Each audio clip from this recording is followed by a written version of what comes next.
সকাল সকাল আমার কর্তামশাই মাছ নিয়ে চলে এসছে। এই একরকম মাছ, আর এখানে দু রকম রয়েছে, এই একরকম আর এই যে। তো চলুন খুলে দেখাই কি কি আছে। তো প্রথমে রয়েছে একটু বড় সাইজের চিংড়ি মাছ, এই যে।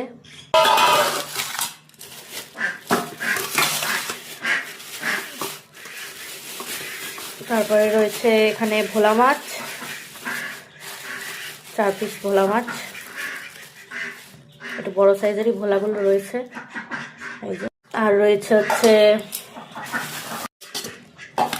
এটা খুলতে হবে নটটা। তো এখানে রয়েছে হচ্ছে, আর এখানে রয়েছে হচ্ছে সাইটিং মাছ। তো এই ছিল আজকে আমাদের মাছ বাজার, সকাল সকালের মাছ বাজার। এই যে ভালো সাইজের সাইটিং মাছ, ও আবার পেটে ডিমও হয়েছে। তো এই ছিল আজকের মাছ বাজার। তো চলুন ধুয়ে নিই।